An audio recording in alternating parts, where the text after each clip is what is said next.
তুমি কি বিশ্বাস করো আল্লাহর এমন একটা গোপন নাম আছে যেটা যদি কেউ মন থেকে পড়ে তাহলে মাত্র 5 মিনিটের মধ্যেই তার দোয়া কবুল হয়ে যায়? অবিশ্বাস্য শোনাচ্ছে, তাই না? কিন্তু আমি নিজে গতকাল এই দোয়াটা পড়েছি আর ফল পেয়েছি সাথে সাথেই। আজ আমি তোমাকে শোনাবো সেই দোয়াটা যেটা বদলে দিতে পারে তোমার পুরো জীবন ইনশাআল্লাহ। আল্লাহ আমার প্রিয় মুসলিম ভাই ও বোনেরা যদি এই ভিডিওটিতে লাইক, কমেন্ট, সাবস্ক্রাইব আর শেয়ার করে তাহলে আপনি তাদের সকল দোয়া কবুল করে দিয়েন। সবাই একসাথে বলুন আমিন, কারণ আল্লাহ তাআলা একসাথে 40 জন আমিন বললে সেই দোয়া কবুল করেন। সুবহান আল্লাহ।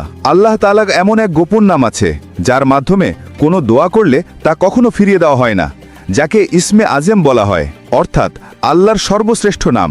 এখন শোনো সেই দোয়া। উচ্চারণ আল্লাহুম্মা ইন্নী আসআলুকা বিসমিকাল আজম। এই দোয়াটি আসরের নামাজের পর 11 বার পড়ো। শুরুতে 3 বার দরুদ শরীফ পড়বেন, আবার শেষে 3 বার দরুদ শরীফ পড়বেন। তারপর মন থেকে নিজের ইচ্ছাটা বলবে আল্লাহর কাছে। বিশ্বাস রাখো আল্লাহ শুনছেন। তিনি হয়তো দেরি করেন কিন্তু ফিরিয়ে দেন না। এক সাহাবী একদিন রাসূলুল্লাহ সাল্লাল্লাহু আলাইহি ওয়াসাল্লামকে জিজ্ঞেস করলেন, ইয়া রাসূলুল্লাহ, এমন কোনো নাম আছে কি যেটা পড়লে আল্লাহ তাআলা সাথে সাথে আমাদের দোয়া কবুল করে ফেলবেন? রাসূলুল্লাহ বললেন, হ্যাঁ, যিনি আল্লাহকে তার সর্বশ্রেষ্ঠ নামে ইসমে আজম দ্বারা ডাকেন আল্লাহ তার দোয়া কখনোই ফিরিয়ে দেন না।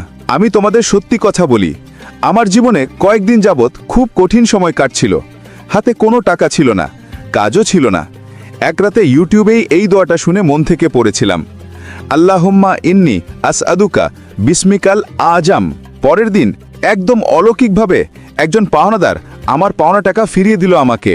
আমি তখনই বুঝে গেলাম এই দোয়াটা ইসমে আজম নামের বরকতেই কবুল হয়েছে। ভাই ও বোনেরা, আজ থেকেই শুরু করো এই দোয়াটা পড়া। বিশ্বাস রাখো আল্লাহ তাআলা তোমার মনের আশা পূর্ণ করবেন ইনশাআল্লাহ। তুমি যদি সত্যি ফল পাও তাহলে এই ভিডিওটিতে কমেন্ট করো আলহামদুলিল্লাহ, যাতে অন্যরাও অনুপ্রাণিত হয়। চলো সবাই একসাথে বলি, ইয়া আল্লাহ, আমাদের সকল দোয়া আপনি কবুল করুন, আমিন।